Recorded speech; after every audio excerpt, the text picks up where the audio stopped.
الحمدللہ آج کے اس پروگرام کا عنوان ہے الیکشن اور آدم۔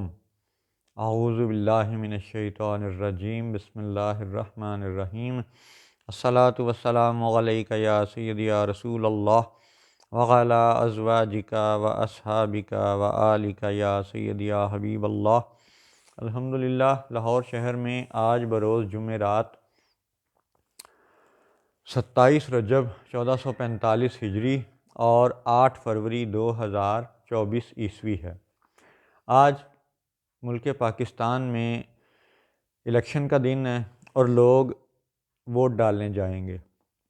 اللہ خیر کرے، سب کی خیر ہو اور خیر والے معاملات سامنے آئیں۔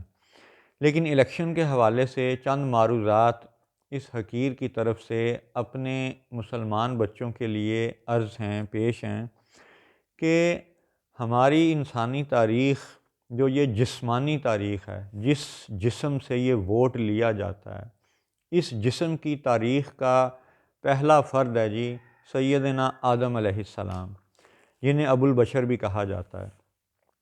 تو جب اللہ تعالیٰ نے انہیں تخلیق فرمایا تو فرمایا انی جاعل فی الارض خلیفہ، ان کی خلافت کا اعلان کیا گیا۔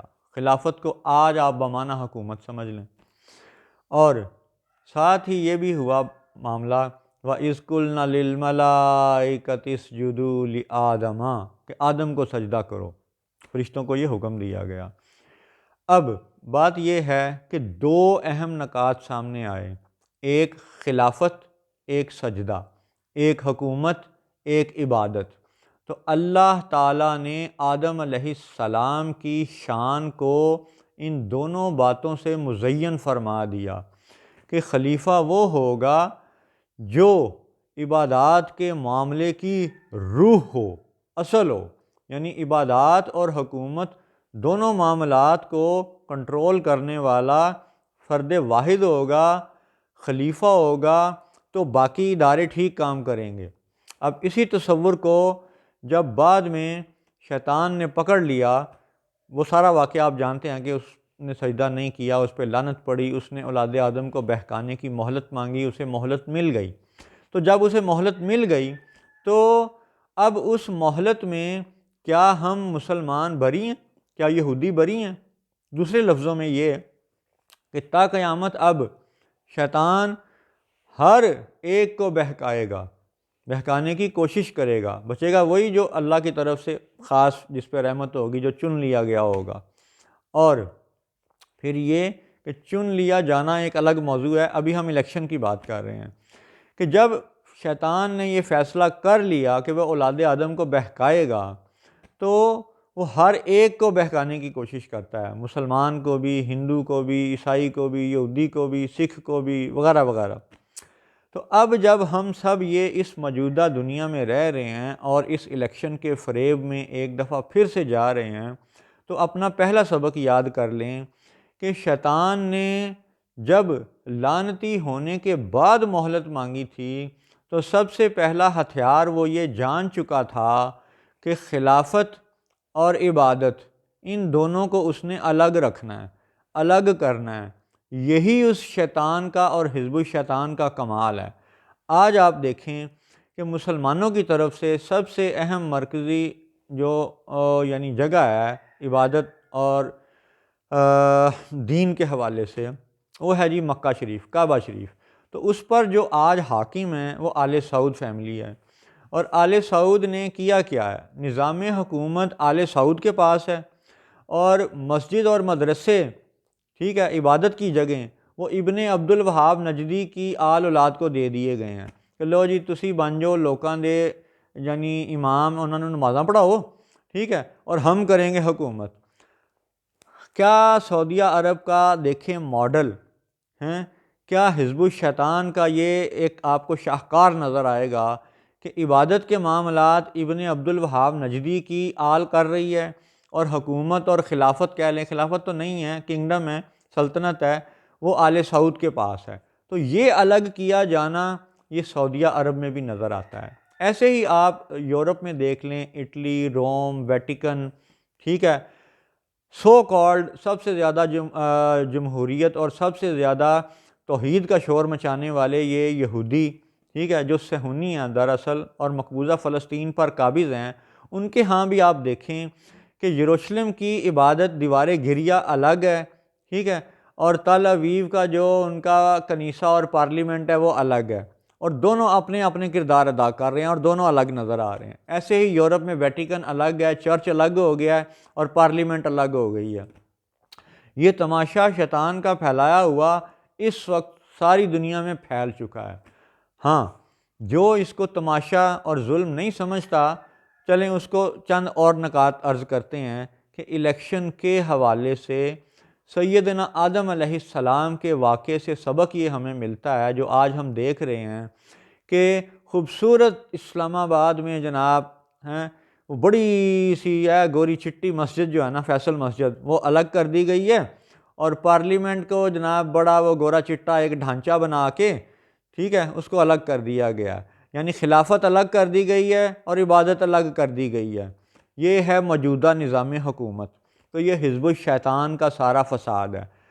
اب اس فساد کو مزید آسان لفظوں میں بیان کرنے کے لیے ہم آج کے الیکشن کے حوالے سے چند باتیں کرتے ہیں۔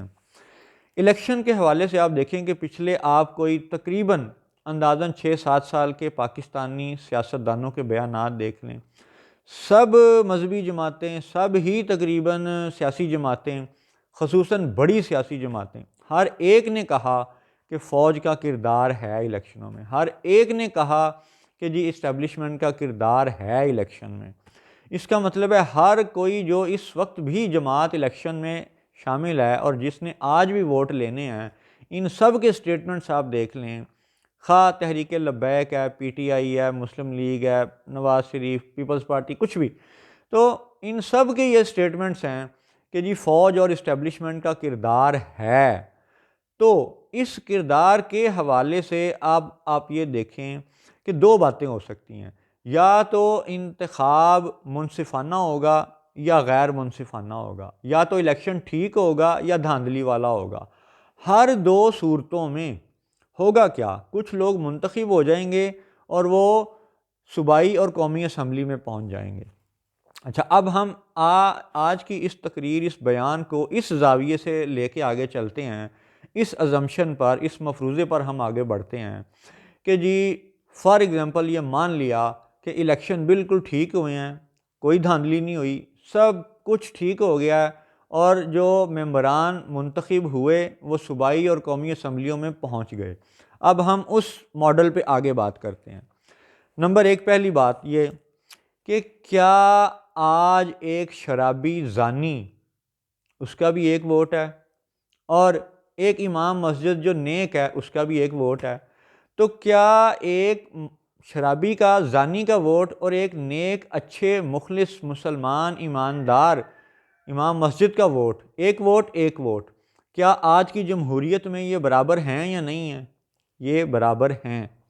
تو قرآن پاک میں یہ ہے کہ نیک اور فاسق یہ برابر نہیں ہو سکتے، عالم اور جاہل برابر نہیں ہو سکتے، جنتی اور دوزخی برابر نہیں ہو سکتے، موحد توحید والا اور مشرک، ٹھیک ہے، بت پوجنے والا یا کوئی بھی شرک کرنے والا، وہ برابر نہیں ہو سکتے۔ تو آج کی یہ ہر بندے کو ایک ووٹ دینے کی یہ جو کیفیت ہے، یہ آپ دیکھیں کہ صرف جسم کو ایک ووٹ دیا جا رہا ہے۔ تو شرابی ہے، تیرا ایک جسم ہے، یہ تیرا بھی ایک ووٹ۔ تو امام مسجد ہے، تیرا بھی ایک جسم ہے، تیرا بھی ایک ووٹ۔ تو یہ ووٹنگ جو ہے یہ جسم کی بنیاد پہ ہے، روح کا، ضمیر کا، اصل کا پتہ ہی کوئی نہیں۔ آدم علیہ السلام کو سجدہ تب کروایا گیا تھا جب اللہ تعالیٰ نے یہ فرمایا فَإِذَا سَوَّيْتُهُ وَنَفَخْتُ فِيهِ مِن رُوحِي فَقَعُوا لَهُ سَاجِدِينَ، یعنی جب میں اس میں روح پھونک دوں تو اس کو سجدہ کرنا ہے۔ یعنی خلافت اور سجدے کے معاملات در حقیقت روح سے منسلک کر دیے گئے۔ روح کی بہت سی تشریحات ہیں، تعویلات ہیں، لیکن پھر بھی ہم روح کے بارے میں بڑا کم علم رکھتے ہیں۔ تو روح کی ایک اس حقیر کی طرف سے تشریح و تعویل یہ بھی ہے کہ آج یہ جو ہم موجودہ جمہوری نظام، یہ 51% والا، یہ سادہ اکثریت والا، یہ فساد، یہ آپ دیکھیں کہ ایک ووٹ جسم کو دیا جا رہا ہے، روح کی اہمیت کا پتہ ہی کوئی نہیں ہے۔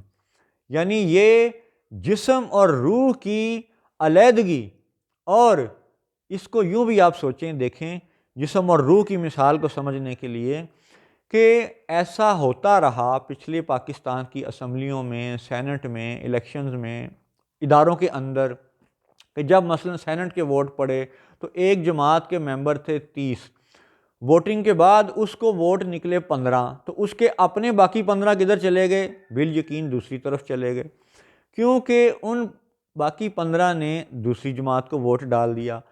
اسی وجہ سے اداروں کے اندر سے، اسمبلیوں کے اندر سے یہ ٹرم نکلی تھی ہارس ٹریڈنگ۔ یعنی یہ ہارس ٹریڈنگ کی ٹرم اس حقیر نے نہیں بنائی، ان سیاستدانوں نے خود بنائی جو اسمبلیوں میں بیٹھے ہوئے تھے۔ یعنی ان کو بھی پتہ تھا کہ یہ ہماری ٹکٹ پر ادارے میں آئے ہیں، اور ان کے ضمیر اور ان کی روح کی کیفیت یہ ہے کہ 30 ووٹ تھے ایک جماعت کے، 30 ممبران تھے، لیکن ووٹنگ کے بعد پتہ چلا ان کے تو 15 نکلے ہیں، 15 نے دوسری جماعت کو ووٹ دے دیا۔ تو یہ خفیہ رائے شماری کا یہ ڈرامہ، اس پہ ہم انشاءاللہ مزید بات کریں گے۔ تو آج کا چند باتوں کا خلاصہ یہ ہے کہ خالی ایک جسم کو ایک ووٹ دے دیا جانا یہ خلاف قرآن ہے، کیونکہ قرآن علم والے کو جاہل کے برابر قرار نہیں دیتا، نیک کو بد کے برابر قرار نہیں دیتا، زانی کو امام مسجد کے برابر قرار نہیں دیتا، وغیرہ وغیرہ۔ تو یہ ہیں آج کے پہلے پروگرام کے چند اہم نکات، کہ جب ہر جماعت الیکشن پہ شک کر رہی ہو، ہم تو پھر بھی یہ بات کر رہے ہیں کہ الیکشن کو ایمانداری والا سمجھ کے آگے بڑھتے ہیں، اور دیکھتے ہیں کہ قرآن و حدیث کے ساتھ یہاں پہ اس ملک میں اسلام کے نام پر، جمہوریت کے نام پر کس طرح پامال کیا جا رہا ہے۔ اللہ اکبر۔ السلام علیکم ورحمۃ اللہ وبرکاتہ۔